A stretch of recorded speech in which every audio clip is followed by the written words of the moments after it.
Mayroon ka bang kakaibang sakit ng katawan na nararamdaman? Maaari kayang ito ay isang kulam? Yung sakit, hindi na ako makahinga. Tuwing nagaganap ito, ay hindi ka makahinga, lumulobo o lumalaki rin ang iyong tiyan tulad ng isang buntis. Nang umaangat yung fluid sa tiyan ko, mukha akong 5 months pregnant. Kung nararanasan nyo ang mga ito, ay baka lang naman, kinukulam ka na.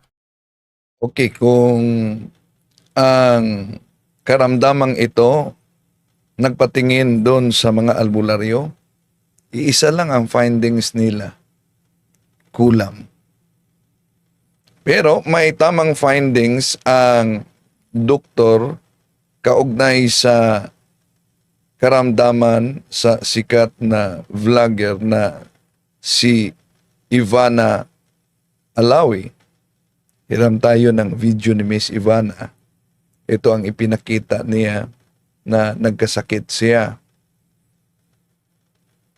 Paano malaman na ang karamdaman ay talagang kulam dahil maraming di naniniwala niyan at ito'y ordinaryo lamang.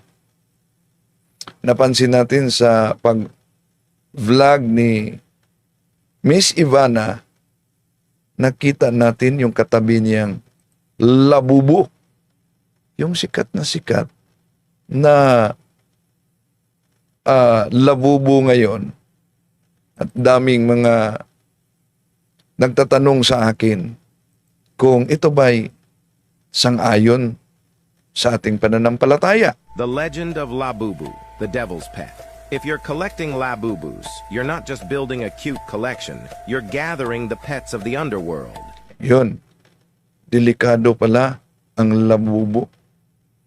Kaya, ang karamdaman ni Ivana Alawi, may kaugnayan kaya sa labubo para ito'y magiging opening sa extraordinary demonic attack na operation? Tatalakayin natin ito, samahan ninyo ako. Kumusta sa lahat ating mga suking taga-subayway? Welcome po sa ating live streaming. Muli itong yun lingkod Wendell Talibong at sa mga suki nating taga-subaybay, huwag kalimutan na pindutin ang like at huwag ding kalimutan na mag-subscribe sa mga bago pa lang at pindutin ang bell button para updated kayo, mag-comment at i-share ninyo.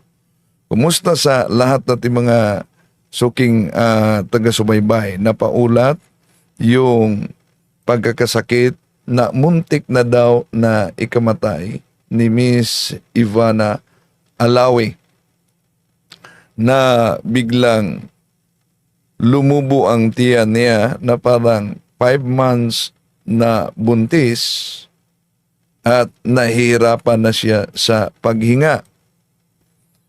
So, kung sa Ministry of Liberation, lalo na paglubo sa tiyan at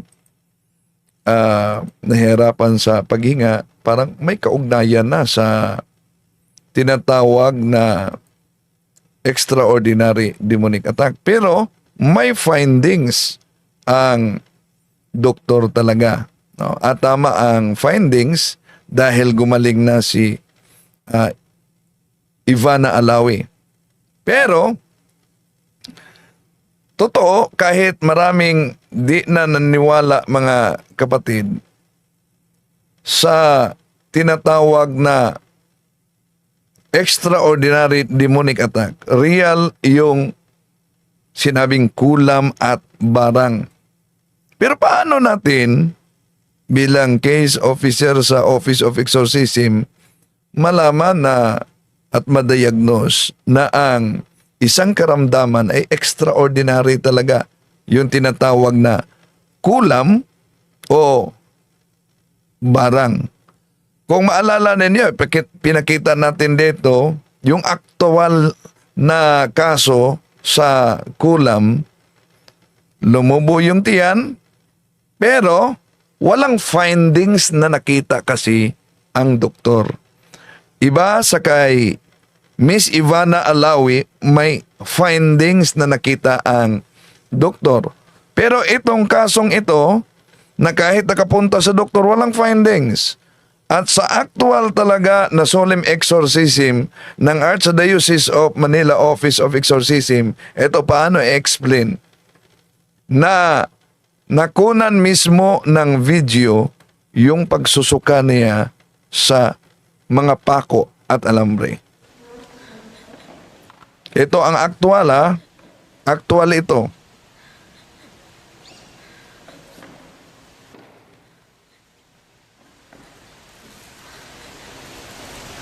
Ecce crucem Domini, fugite partes adverse, bicit Leo de tribu Juda, radix David, Domine exaudi orationem mea.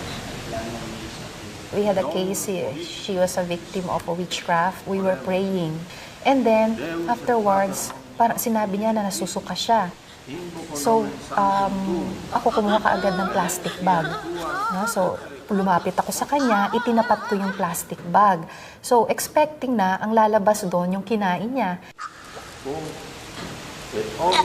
Pero instead na yung kinain niya lumabas mga pako.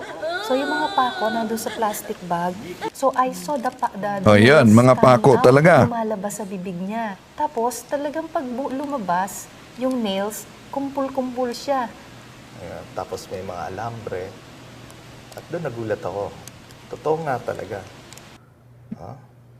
Lumabas sa katawan niya, hindi lang sa bibig niya, sa iba pang parte ng katawan. At talagang totoo. Para sa akin, saan ang galing to? Ito ang kumpirmado na kulam, lalo na nang dinala sa doktor, ginamit na yung iba't ibang paraan para matingnan yung karamdaman niya. Ang lumabas sa kanilang pagsusuri, negative talaga. Di matukoy kung ano ang dahilan. At nang dinala sa Office of Exorcism, yun na. Na kumpirma na talagang kulam, sumusuka ng mga pako. May katanungan tayo dyan, mga kapatid. No, naniniwala ba kayo na ang sikat ngayon na labubo ay may kaugnayan sa demonyo? Habang nag-vlog si Miss Ivana, kita dito yung napakasikat at viral na labubo. Daming mga, kahit na mga kaibigan natin, kilala natin dito sa atin, merong nakabili, meron ding mga binigyan. At alam nyo, kanina pa lamang mga kapatid, may idiniliverance tayo na nakapulot ng labubo. At nang nakapulot sila nitong labubo, itinapo nila nung nalaman nila, bawal pala ito. At nang itinapo niya, doon na, nahirapan na siya sa paglakad. Ang sakit ng kanyang mga tiil, mga binti, sakit. So, bakit ganon? Bakit ang ibang mga nagbili nitong tinatawag na labubo ay okay lang? Remember, mga kapatid, na ang demonyo ay very insidious, subtle, but dangerous. Ito ang paliwanag kaugnay sa labubo. The legend of Labubu, the devil's pet. If you're collecting Labubus, you're not just building a cute collection, you're gathering the pets of the underworld. Every Labubu you own brings you one step closer to holding a piece of hell itself. These mischievous little devils aren't mere figurines or toys. They're known to be Lucifer's favorite companions, feeding on the souls of the damned. Each Labubu symbolizes chaos, darkness, and the power of the underworld. Keep collecting, and you might unknowingly summon something darker, a direct connection to Lucifer's den. Rumor has it those who collect enough Labubus may find themselves visited by the real deal. And trust us, when Labubu shows up, it's hungry for souls. At kung sakaling nasa isip ninyo, koleksyon na lang man ang layunin namin dito. No? Koleksyon lang ang layunin namin. Hindi naman layunin na ito'y okultismo, yung sa labubo. Kahit pa na ang layunin natin ay pangungulikta lang, koleksyon, no? Ay di mawawala din ang tinatawag na direct authority sa gumagawa ng naturang object. Kaya mag-ingat talaga mga kapatid. Okay. So, ang karamdaman ni Miss Ivana Alawi pwedeng matawag na extraordinary attack. Kung tandaan natin, ang mga ordinary attack ay pwede ito kung may mabuksan sa ating buhay na hindi natin alam na mga pintuan. Ayon kay Father Sikia, isa sa mga pintuan yung occultismo na. Ano yung occultismo? Kahit di mo alam na itong object pala ito ay may kaugnayan sa occultismo at pag bumili ka, delikado ka talaga. So what are the basic openings that we have discovered in the ministry that makes a person open to extraordinary diabolical attacks? And this is very important because the devil, when he attacks us, okay, he will, before he attacks us or is capable of attacking us, he will create openings. And a number of these openings he creates by deceiving people. People do not see that there is something wrong with them. And therefore, through deceit, one opens himself up to these diabolical spirits and gets harassed extraordinarily. Okay, yun ang paliwanag ni Father Jose Francisco Siquia na ang mga demonyo ay may limitasyon ito para itong asong nakatali sa kadina. Di basta-basta makakagat at makalapit sa atin. Pero pwede tayong makagat na hindi natin alam na Alvin ni Ivana at may tamang findings talaga ang ospital, no? Kaya di natin masasabi na ito'y kulam dahil may tamang findings ang ospital, maliban lang kung walang findings ang mga doktor. Pero dahil sa karamdaman, pwedeng extraordinary na yung tinatawag na operasyon. Ano yung operasyon? Tinitira ang katawan, ang karamdaman. Okay. So, ito ang reaksyon ng doktor sa video ni Miss Ivana. Ito sa pinaka matindi na pain. Feeling ko talaga it's really my second life. I also got fluid in my stomach na sobrang napuno na siya. Ano nga ba yung mga posibleng dahilan ng pagkakaroon ng tubig sa tiyan? Yan, pinaliwanag niya ang dahilan, pero kung doon kayo nagpatingin sa albularyo, kahit sinong albularyo, ang findings nito, diretso, kulam na. No, mas mabuti talaga na magpunta sa doktor dahil bawal ang paglapit sa albularyo. Tandaan niyo yan. Daming mga Katoliko di nila alam yan. Pero nasa Catechism of the Catholic Church 2136, yan, 2116, 2117. Even if the purpose is to restore the health of someone, it is contrary. It is grave contrary to the virtue of religion. See? Okay. Ituloy natin ang paliwanag sa doktor. During the first 3 days ng pain ko, yung sobrang lala. I think later on, I spent 7 days in the hospital. So, i-share ko lang din sa inyo na meron akong problem sa ovaries and that's how it started. And I also have PCOS. Okay, so dito, obviously, nasa hospital si Miss Ivana. Merong tube, no, dito sa tagiliran niya. Tapos, merong fluid na lumalabas. Mukhang di naman to catheter na galing sa urine kasi nasa gilid nga. Ano ba to? Tinubuhan siya sa tiyan. Tapos ito, may cup sa gilid. Ito yung initial na fluid na nakuha sa kanya siguro. Pero malaki yung tiyan niya, no? Ano, medyo prominent, no? Yung kanyang belly. Nakatiklop lang ba yung damit? And tapos dito kita rin yung fluid bag kung saan nilalagay yung nakokolektang fluid. Hindi ko sure kung sa tiyan or sa baga. Doon lang naman usually kumukuha ng tubig sa katawan. Pero sigurado ako hindi to galing sa ihi, hindi to catheter. Day by day, habang nasa ospital ako, umaangat yung fluid sa tiyan ko. Mukha akong 5 months pregnant. Tapos mamaya lalagyan ko ng water. So, yun, malaki talaga ang tiyan.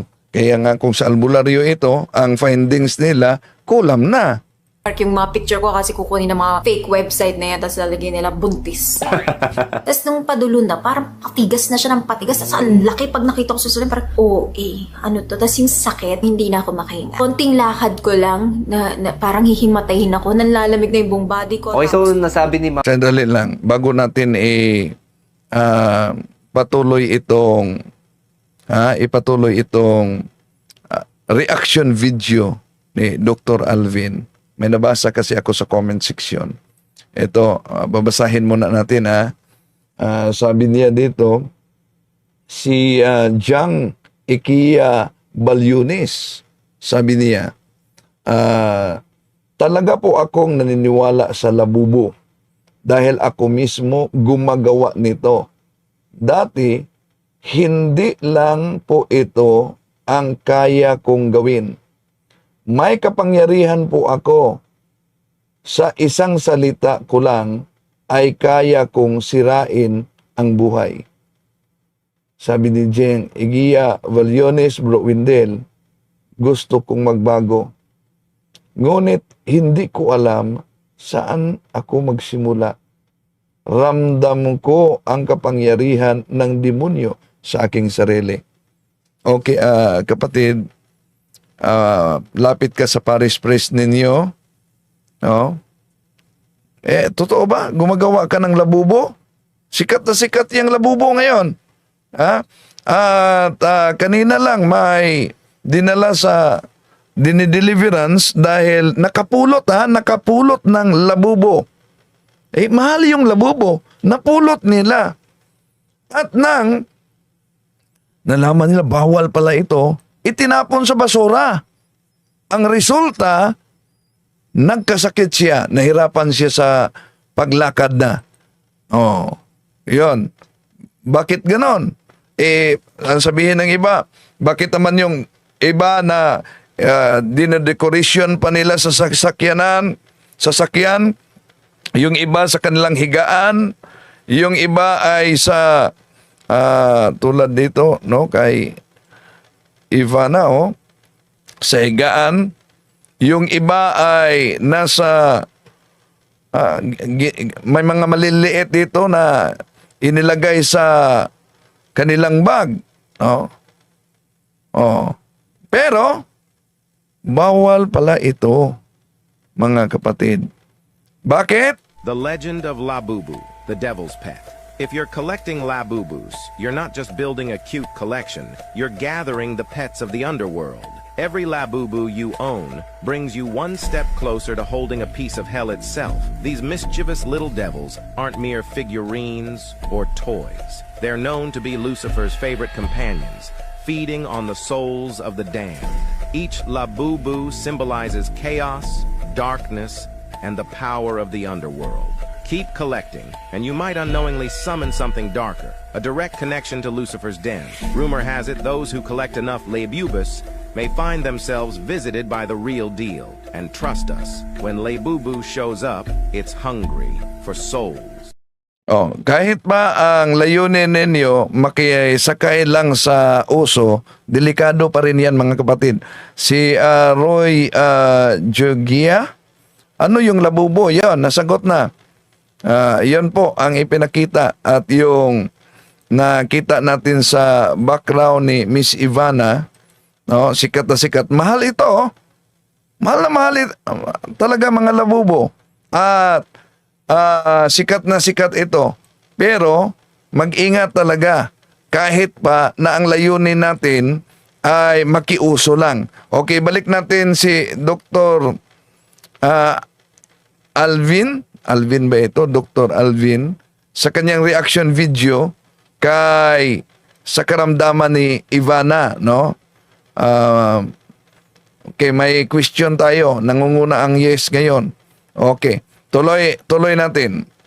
Ito sa pinaka matindi na pain. Feeling ko talaga it's really my second life. I also got fluid in my stomach na sobrang napuno na siya. ano nga ba yung mga posibleng dahilan ng pagkakaroon ng tubig sa tiyan? Hihiramin natin ang video ni Dr. Alvin dito sa reaction video niya. ni Miss Ivana Alawi. During the first 3 days ng pain ko, yung sobrang lala. I think later on, I spent 7 days in the hospital. So, i-share ko lang din sa inyo na meron akong problem sa ovaries and that's how it started. And I also have PCOS. Okay, so dito, obviously, nasa ospital si Miss Ivana. Merong tube, no, dito sa tagiliran niya. Tapos, merong fluid na lumalabas. Mukhang di naman to catheter na galing sa urine kasi nasa gilid nga. Ano ba to? Tinubuhan siya sa tiyan. Tapos ito, may cup sa gilid. Ito yung initial na fluid na nakuha sa kanya siguro. O tinubuhan siya sa tiyan, parang every 8 hours ba yun? O, kunin yung mga tubig na nasa tiyan niya. Malaki yung tiyan niya no? Ano, medyo prominent, no? Yung kanyang belly. Nakatiklop lang ba yung damit? And tapos dito kita rin yung fluid bag kung saan nilalagay yung nakokolektang fluid. Hindi ko sure kung sa tiyan or sa baga. Doon lang naman usually kumukuha ng tubig sa katawan. Pero sigurado ako hindi to galing sa ihi, hindi to catheter. Day by day, habang nasa ospital ako, umaangat yung fluid sa tiyan ko. Mukha akong 5 months pregnant. Tapos mamaya lalagyan. Ang delikado sa ganitong karamdaman, kung diretso kayo sa albularyo, findings talaga ng karamihang albularyo sa ganitong mga karamdaman, abay, kulam na, no? At bigyan kayo ng mga habak, pangdipinsa. So, paano magamot kung talagang hindi extraordinary ang karamdaman, kundi ordinary lang tulad nito, no, na nagsimula dahil sa ovary niya na karamdaman. Okay, tuloy natin. Ako ng watermark yung mga picture ko kasi kukunin ng mga fake website na yan tapos lalagyan nila buntis. Tapos nung padulo na, parang dahil ang kaniyang tiyan lumubo at parang 5 months. patigas na siya ng patigas. Tapos ang laki pag nakita ko sa salon, parang, ano to? Tapos yung sakit, hindi na ako makahinga. Konting lakad ko lang, na parang hihimatayin ako, nanlalamig na yung buong body ko. Okay, so nasabi ni Ma'am Ivana meron siyang fluid sa stomach. Hindi siya sa stomach talaga, hindi siya sa sikmura. Ang nangyari dito, nagkaroon siya ng ascites. So kapag sinabing ascites, nagkakaroon ng fluid accumulation dun sa labas, sa paligid ng bituka. And usually, yung mga tubig na yan, iba-iba yung pinanggagalingan. Pwedeng dahil sa infection, pwedeng may organ na naapektuhan sa katawan. Kino-confine na ako and then hindi ako gumagaling. Nahirap ako huminga na parang kada hinga ko parang ang hirap. Tapos hindi ako maka-inhale na mahaba kasi feeling ko yung liquid nandito na. Yes, kapag ang ascites or yung tubig sa ating tiyan ay dumami na, of course, ang tendency niyan... Iyan. Mga side effects din na pwede sa extraordinary, mahirapan sa paghinga, lumubo yung tiyan. Pero sa Ministry of Liberation, uunahin talaga yung sa doktor. Na magpatingin sa doktor. At nagiging process na sa Ministry of Liberation ng simbahan na gustong malaman ng case officer kung ano ba ang posibleng findings na inilabas ng doktor, ano ang mga gamot na ibinigay. Dahil kung lumubo ang kaniyang tiyan pagkatapos wala talagang nakitang findings o dahilan sa paglubo, ayun, delikado na yan. Extraordinary na yan. Okay, tuloy natin. Naiipit yung baga kasi napupuno na yung abdomen yung abdominal cavity. Kapag napuno yan, wala nang ibang pupuntahan yung fluid, paangat na siya. So kapag umangat yan dun sa may baga mo, maipit ng bahagya yung baga. Lang, nag-message pala kanina na si Jiang Ikea na gumagawa umano siya ng labubo at may kakayahan umano siya sa pamamagitan ng salita na sirain ang buhay. Delikado na yan, no? May connection ka na sa occultismo, kapatid. Pero may panahon pa. Ano dapat ang gawin mo? Sabi niya, Jiang Ikea Valunis, opo, may amo po ako kasi na INC. Inutosan akong ipabarang ang asawa niya na nagkaroon ng kalaguyo. Instead, ilapit sa albularyo, ako po mismo ang gumagawa dahil alam ko kung kaya ko po. Okay, kapatid, magtanong ka sa parish priest ninyo kung meron bang appointed exorcist sa inyong parokya. Dahil kung gumagawa ka na ng ganyan, ito lang para i-guide kita, wala na yung pagkakaiba sa karamdaman na kanser. Kung kanser, ang karamdaman, di ka pwedeng mangunguha ng general practice na doktor lamang. Dapat yung espesyalista na talaga sa naturang karamdaman. Kaya kung nagpa-practice ka na at ilang taon mo na yan ginawa, so kailangan mo talagang lumapit sa espesyalista, no? Espesyalista sa tinatawag na exorcist. Sabi ni Andrew Lim, yung manufacturer ng labubo, according to the Wikipedia history, na sila yon ang mga produkto nila ay nagiging addictive. Ang produkto nila ay nagiging addictive. Kaya ingat talaga sa pagbili ng mga produkto, no? Yung mga souvenir items, yung mga antique, dahil may kaso na nasa aklat yan ni Father Jose Francisco Siquia, nakabili lang ng nagandahan yung mag-asawa, bumili sila ng maskara na nakaukit sa parang puno ng kahoy, binili nila. At pagkatapos, idinidecorate nila doon sa kanilang kitchen. Buntis yung misis, at yun lang, ang layunin nila, decorate nila. No? Buntis yung misis. Alam nyo, nang nanganak ang kanyang misis, mula sa paglabas ng bata, walang tigil ang iyak. Hindi na sumusoso. At nagtaka ang doktor, mula sa paglabas hanggang umabot sa 9 na buwan, walang pagsusoso talaga. Paano nabuhay ang bata? Pero palagi na lang iyak na iyak, umaga hanggang gabi. Walang tigil ang iyak. Tunay niya na pangyayari. Malapit na nagkahiwalay dahil sa batang yan ang magulang. At nang pinatingin sa, alam nyo, exorcist, doon nalaman na ang bata ay possessed pala. Yung tinatawag na meron tayong sonambulistic type of demonic possession. Yung sonambulistic, natutulog, naglalakad, at nakapunta sa isang lugar na di niya alam kung bakit nasa naturang lugar siya. Yun ang tinatawag na sonambulistic type of demonic possession. Pero may iba naman na tinatawag na dormant type. Ano yung dormant type? Nasa loob pa lang ng tiyan, napupusis na. May mga pangyayaring ganyan. Kaya kailangan talagang madayognes. At nalaman ng exorcist, alam nyo, na yun palang binili nila na maskara galing sa kanilang nabili nila yon, no? Ay galing pala yon sa okultismo. At yun ang dahilan kung bakit napupusis ang bata.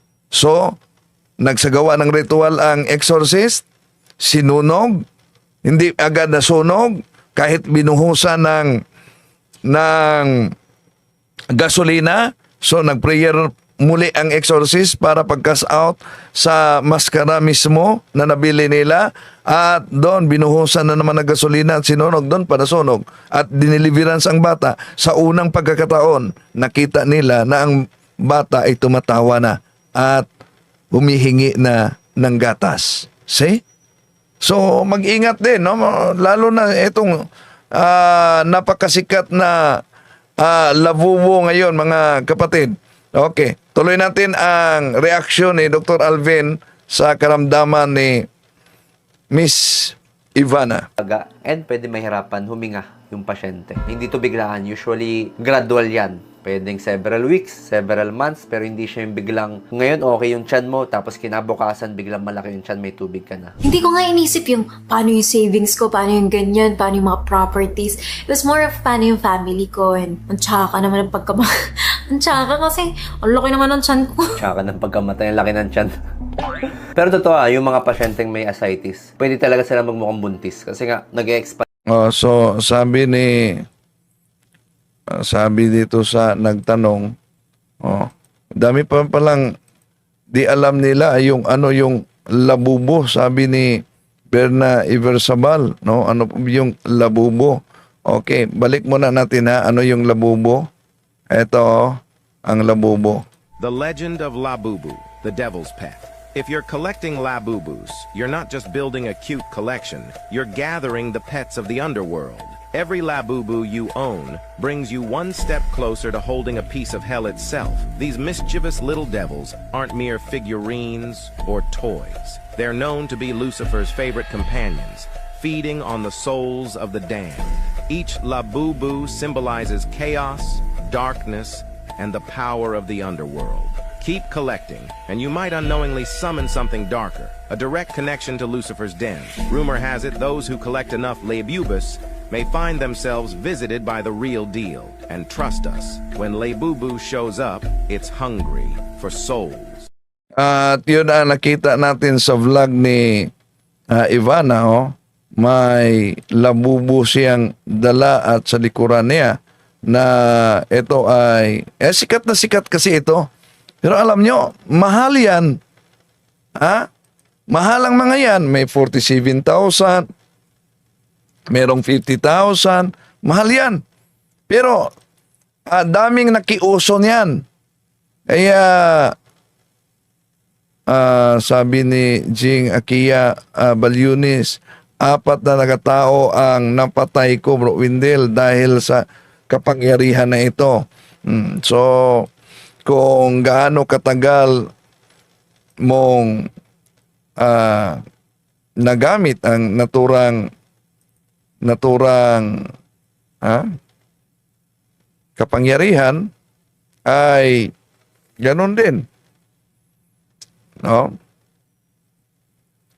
Mataas din ang process. Ito sa pinaka matindi na pain. Feeling ko talaga it's really my second life. Kasi tuloy natin. Ito na ang ipinahayag niya kasi na akala niya mamamatay na siya. Lumulubo yung tiyan niya at maliban na lumulubo yung tiyan niya, nahirapan na siya sa paghinga. Good afternoon. Thank you for your information about this labubo toys. Okay. Dapat iwasan natin talaga. Okay. Tuloy natin. mo, pwedeng maipit ng bahagya yung baga, and pwede mahirapan huminga yung pasyente. Hindi to biglaan. Usually, gradual yan. Pwedeng several weeks, several months, pero hindi siya yung biglang, ngayon okay yung tiyan mo, tapos kinabukasan, biglang malaki yung tiyan, may tubig ka na. Hindi ko nga inisip yung paano yung savings ko, paano yung ganyan, paano yung... So, yun ay finding sa doktor talaga, no? Tama naman dahil nang binutasan yung tiyan niya para makuha ang tubig, gumaling talaga siya. Iba yung isang kaso na noon, minisid ako ni Father Marvin, pero nahirapan ang taga-Kumbinto Cathedral noon na makontak ako. Di nila ako makontak. May nag-message sa kanila sa Facebook page ko. Pero, unang, tingnan nyo ha, kahit message, haharangan talaga. Bakit? Nang na-open ko yung message sa Facebook, walang laman. Di ba ba, pag mag-message ka, imposible walang laman, di ba? Maliban lang kung dinidelete mo yung message na yan, makita din. Pero may nag-message na taga kumbento, walang laman. Kaya nagtawag na lang sila doon kay Sarah. At si Sarah ang nagpaalam sa akin na naghahanap daw ang kumbinto dahil may isang worker, si Bubot noon, na pag alas 6 ng gabi, lumalaki yung kaniyang tiyan. Walang findings ang doktor. Kaya pinuntahan namin doon sa hospital at dinideliverance, nag-react talaga siya. Nag-react. At yun, yung paglaki sa kanyang tiyan, unti-unting nawala. At sabi niya, ang sarap ng pakiramdam ko ngayon. Oh, napakagaan ang pakiramdam ko sa katawan. So, walang findings ang doktor at nag-react sa deliverance. Doon natin makita na extraordinary na talaga. Pero may ordinary lang, ngunit operation, ano yon? Yung target ng ating kalaban ay ang ating katawan para magkasakit. Okay, tuloy natin. Properties. It was more of paano yung family ko and ang tsaka naman ng ang tsaka kasi ang laki naman ng tiyan ko. Tsaka ng pagkamatay, ang laki ng tiyan. Pero totoo yung mga pasyenteng may ascites, pwede talaga sila magmukhang buntis kasi nga nag-expand yung yung tiyan. Kaya kasama sa mga sintomas niyan kapag medyo bloated yung pasyente, yung iba naman ang bilis-bilis nila mabusog. O kaya naman yung iba, nagkakaroon ng pagbigat ng timbang nila. Yung last time na parang sabi ko, hindi ko na kayang huminga. Feeling ko, kada hinga ko, parang ako nalulunod.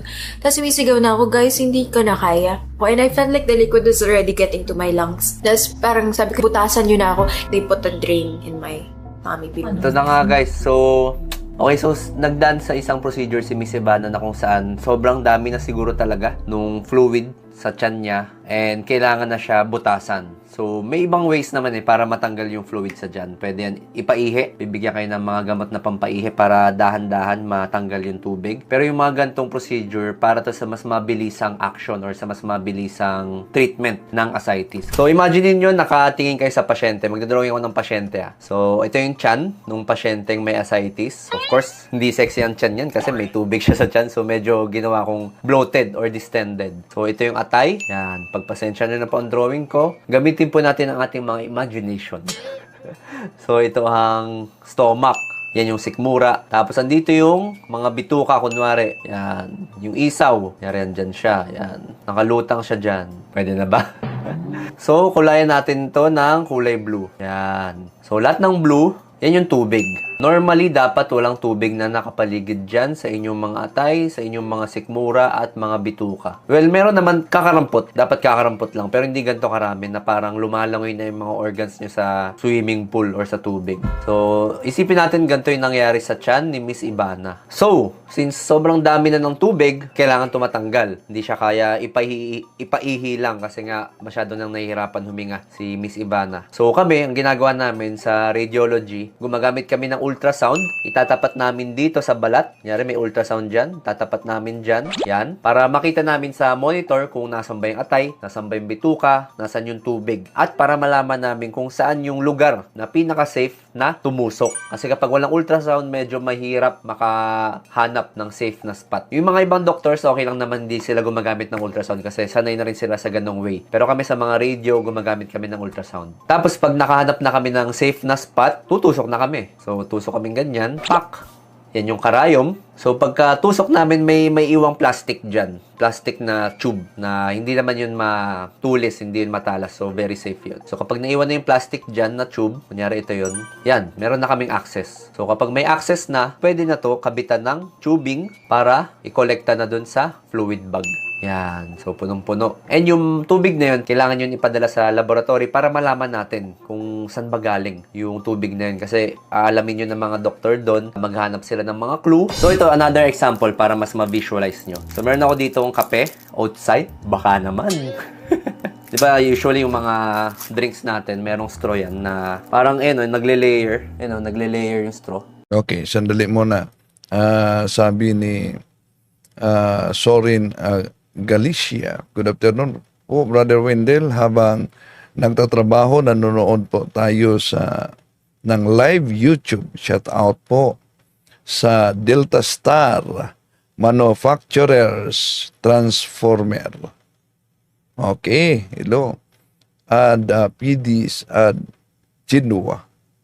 Excessive attraction to things or creatures is one of the sins opposed to the first commandments.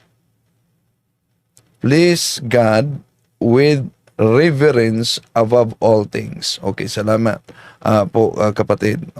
Idolatry yung first commandment, di ba? Bawal yan. At yung lalo na sa labubo, dahil may kaugnayan sa idolatry, kung sa Katoliko, pero sila si Ibana, parang born again Christian sila, no? Sa Katoliko, mariing pinagbabawal talaga yan. No? Kaya sa mga nagsubaybay ngayon na meron ng ganyan, mahal yan, ang iba tag 57,000, may 46,000 na nakita ko. Pero kanina lang, may dinideliverance talaga kami na nakapulot ng object na yan, labubo. Dahil itinapon niya, iyon, dahilan, di na siya makalakad. Nahirapan na siya sa paglakad. Ang sakit ng kanyang mga paa. Meron talagang nasa likod niyan. Kaya mag-ingat. Tuloy natin. Pero, baka sasabihin ng iba, bakit yung mga bumibili nito, hindi naman lahat nagiging katulad ni Ivana? Bakit merong mga bumibili? Okay naman. Dahil iba't iba talaga ang taktika. Di ba? Insidious. Iba't iba ang taktika. Ang taktika ng ating mortal na kalaban ay pwedeng, sige, di kita galawin. Ipagpatuloy na lang na mag-glorify ako sa pamamagitan ng pagpili mo at pagdala mo at pag-decorate mo sa mga bagay na diyan na pala tandaan sa akin. Total, may time ako pagkatapos sa buhay na ito. Sabi ni Desiree Dorian, sadly maraming taong hindi naniniwala sa mga ganyan at may mga artista pang bumibili at ipinakita sa social media. Dahil yung dahilan nila, sabay sa uso. No? Sumikat kasi, kahit mahal, at ang iba, namimigay talaga. May namimigay ng mga ganito. Kaya careful talaga kayo, ha? May outer layer ng straw, tapos may inner layer. So, yan. Gantong-ganto yung nangyayari sa mga pasyenteng kinakabitan ng tube. So, yung unang layer, yan yung ating karayom na bakal. So, isipin nyo, ito yung tiyan ng pasyente. Ito yung balat niya. So, kapag ultrasound, nalaman na namin, dito kami tutusok, magmamarka kami. So, kunyari, ito yung marka ng aming tutusukan. So, remember, ito yung bakal na needle. Ito yung plastic na needle na malambot na hindi naman nakakatusok sa mga organs. So, medyo binago ko lang po itsura ng straw. Sa mga mabibili nyong drinks, hindi ganito yung mangyayari. Pero ako, para mas ma-visualize nyo ganito yung mangyayari. So, tutusok kami. Uy, tumagas. Palpak. Isa pa. Take 2. So, paganta na lang. Tusok kami dyan. Ayan. Nakatusok na. So, sasagad ng onte. Tapos, para hindi maiwan yung needle na bakal, sagad namin yung plastic, tatanggalin namin yung bakal na needle. Pak! So, ito yung bakal na needle, wala na yung sa sikmura ng pasyente, wala na yung sa tiyan ng pasyente, naiwan na yung plastic tubing. So, kapag naiwan na yan dyan, may access na kami para hatakin, hindi po sipsipin ang tubig sa tiyan ng pasyente. Kahit pa dun guys, hindi ako pinatulog. Sabi ko sa doktor, please, tulugin niyo ako. Sabi ko, gusto ko yung parang anesthesia na sabog ka. Well, wala ka naman. Okay, so hindi na siya nagkaroon ng general anesthesia. Pwede namang gising yung pasyente habang ginagawa to. Yung iba naman nagpapa-request din. Pero since very quick lang naman tong procedure na to and hindi naman to sobrang major operation, pwede siyang walang general anesthesia. Yung local anesthesia lang, dito lang siya bibigyan ng pampamanhin. So ito yung tube na naiwan. Ito yung itsura ng tube na naiwan sa pasyente. So nakaganon siya, no? Ang tawag dito, pigtail catheter. So So, pigtail kasi parang, sabi nila, parang buntot daw ng pig. So, nakaganon siya. Ganyan yung orientation niyan para very safe, hindi makakatusok ng mga organs. Although plastic naman to, talagang never siya makakatusok. Dinagdagan pa ng added safety para hindi rin sumabit sa mga bituka, sa mga ganon. So, dito banda, tinusok si Miss Ivana sa tagiliran niya. Kasi daw sumusuka ako, so baka daw may mangyari sa akin. Sabi ko, mas mahihimatay talaga ako dyan, baka hindi nyo na maabutan. So yun, pinasok nila yung tube. And then they started to drain. Tapos, meron daw 2 liters. Pinupush na daw yung lungs ko. That's why nahirapan ako. So, dami talaga, no? 2 liters ang nakuha sa kanya. Dami. Ito po, ilang litro ba to? Ito po 1 litro ng tubig. Pag napuno, hanggang dito ay napupuno. So, yung kay Miss Ivana, 2 ganto. So, imagine niyo nasa tiyan to ni Miss Ivana. Sobrang bigat. Sobrang hirap huminga talaga nun. And talagang lalaki po. And magdi-distend yung kanyang tiyan. Nila, 1 liter muna and then installment. Parang every 8 hours yung diba? Tapos parang sabi ko, shit, bakit hindi na lang lahat? Sabi nila baka bumaba yung oxygen and all. Hindi siya pwedeng biglaan yung 2 liters. Kami hindi rin namin ginagawa yan. Dapat talaga dahan-dahan yan. Kasi kapag binigla natin hatakin lahat ng tubig sa pasyente, pwedeng magbago yung kanyang BP, pwedeng bumaba yung BP, pwedeng maapektuhan yung oxygen levels, etc. Pwede magkaroon ng complication. So, tama na installment lang, hulugan yung pagtanggal ng tubig. So, medyo stressful sa pasyente kasi nga hindi lang siya 1 beses gagawin, pero 2 beses.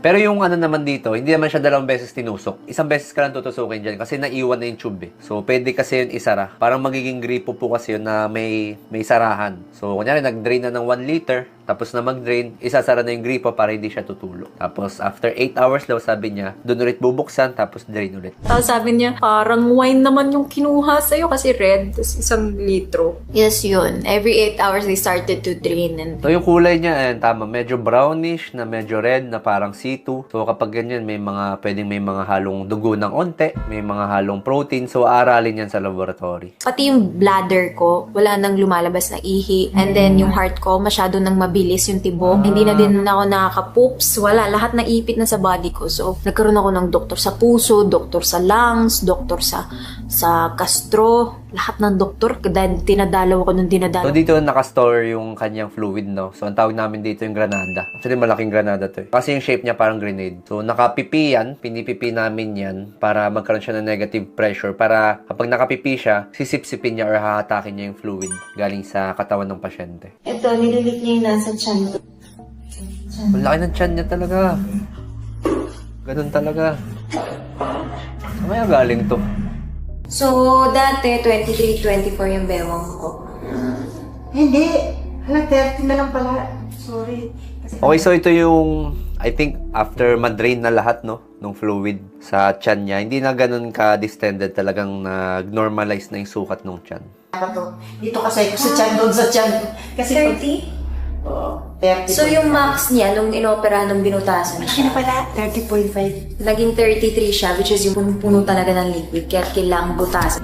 Dehydrated, eh. Tuyo yung labi. Hindi niya ako mapipigilan sa goods. Kung may gusto akong kainin, kakainin ko. Pwede naman eh. Wala naman ako restriction sa pagkain. Pero, Wala namang bawal usually kapag ganito. No, ayan, nalala ko si Doktor, no? Na malapit din matay dahil sa kanyang karamdaman. Sabi niya, kung magkasakit kayo, kain kayo ng anumang pagkain. No. Huwag kayong magbabawal. Procedure. Ang mga bawal lang na pagkain, yung mga hindi masarap. Actually, may mga videos siya ngayon sa TikTok na nag-speculate niya yung mga netizens kung ano yung klase ng sakit niya. Abia, hindi yan dahil sa PCOS, dahil sa liver yan, dahil sa alak, kaya nagkakaroon ng tubig. Sabi naman ni Simple Batrak, dahil yan sa kakainom niya ng pampaganda. Sabi ni Benilia, ascites is not connected to PCOS, it's more on cirrhosis sa liver and sa kidneys.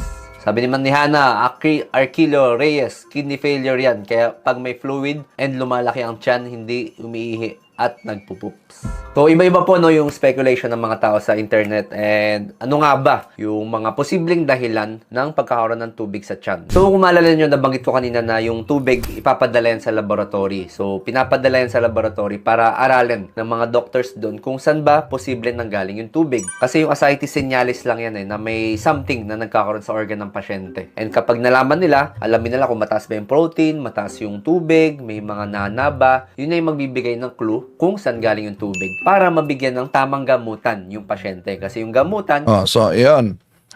Dahil may findings ang doktor at gumaling talaga si Ivana, salamat sa Diyos, gumaling siya sa tamang findings ng doktor. So, hindi yan maituring na extraordinary yung tinatawag na kulam, no? Maliban lang sa ipinakita natin na actual talaga na solemn exorcism, sumuka ng pako dahil walang finding sa doktor. Ibalik natin ha.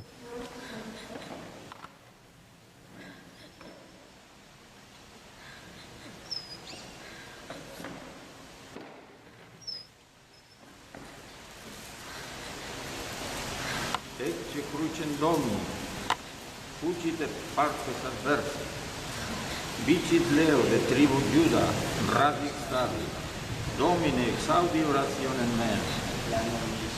We had a case, she was a victim of a witchcraft. We were praying. And then, afterwards, parang sinabi niya na nasusuka siya. So, ako kumuha kaagad ng plastic bag. No? So, lumapit ako sa kanya, itinapat ko yung plastic bag. So, expecting na ang lalabas doon yung kinain niya. Pero instead na yung kinain niya lumabas mga pako. So, yung mga pako nandun sa plastic bag.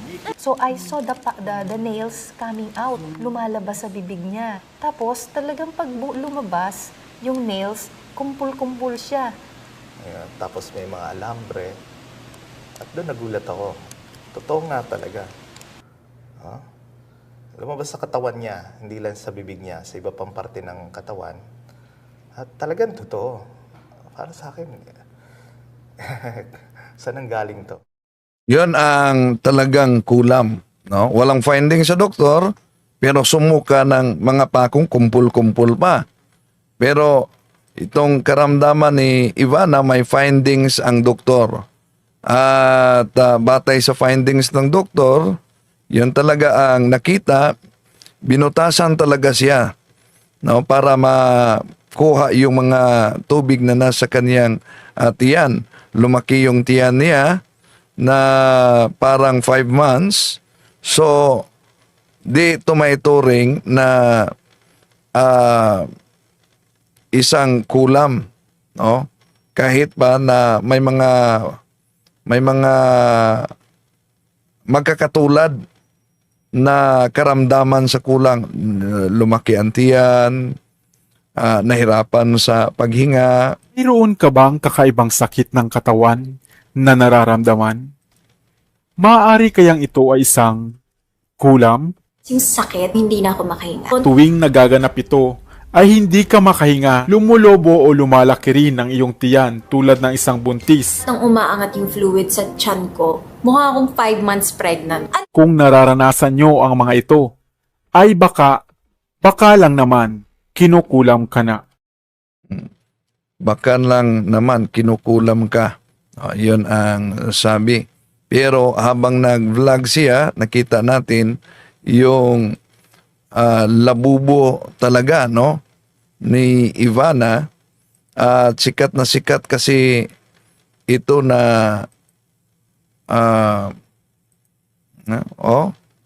sikat na sikat ito na labubo nasa likurang bahagi niya, no, kita ninyo. So sikat na sikat talaga yan. At mag-ingat yan dahil mariing ipinagbabawal yan. May kaugnayan yan sa itong tinatawag na occultismo. No? May kaugnayan sa occultismo. Kaya mag-ingat talaga sa mga ganito mga kapatid, lalo na pag labubo. Bakit? The legend of Labubu, the devil's pet. If you're collecting Labubus, you're not just building a cute collection, you're gathering the pets of the underworld. Every Labubu you own brings you one step closer to holding a piece of hell itself. These mischievous little devils aren't mere figurines or toys. They're known to be Lucifer's favorite companions, feeding on the souls of the damned. Each Labubu symbolizes chaos, darkness, and the power of the underworld. Keep collecting, and you might unknowingly summon something darker, a direct connection to Lucifer's den. Rumor has it those who collect enough Labubus may find themselves visited by the real deal. And trust us, when Labubu shows up, it's hungry for souls. Ang problema lang, napakamahal yan. No? Lalo na sa mga bumibili ng ganyan at napakasikat yan sa panahong ito, mga kapatid. Kaya, pwede ba nila mag-give up? O sumusunod lang ba sila sa kanilang naramdaman na pang-decoration lang man ito? Wala namang mawawala pag mag-decorate tayo. Kaya mag-ingat mga kapatid. Dahil we are in the field of spiritual war. Meron talaga tayong mga kalabang spiritual. At ulitin ko na ang mga demonyo, limited ang kanilang galaw laban sa atin. Dahil para silang mga asong baliw na nakatali. Di basta-bastang makalapit.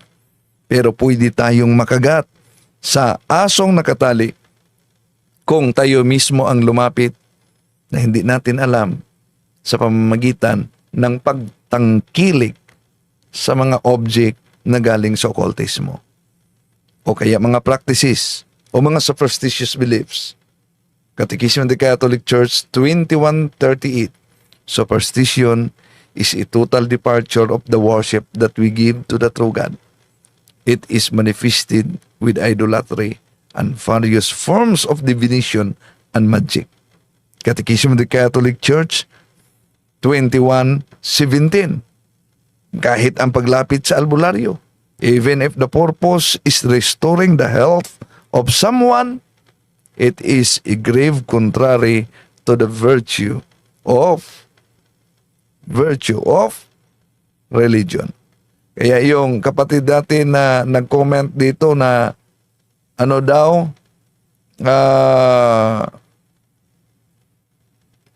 nakapang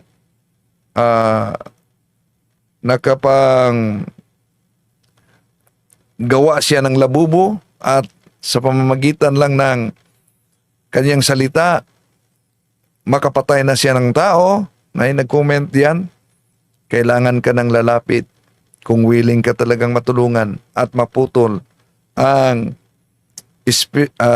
tinatawag na spiritual bandages. No, lapit na kayo sa parish priest ninyo, magtanong kayo kung saan ang exorcist ninyo. Maraming salamat sa inyong pagsubaybay mga kapatid. Hanggang sa muli, maraming salamat. Ito nyo lingkod, Brad Wendell Talibong.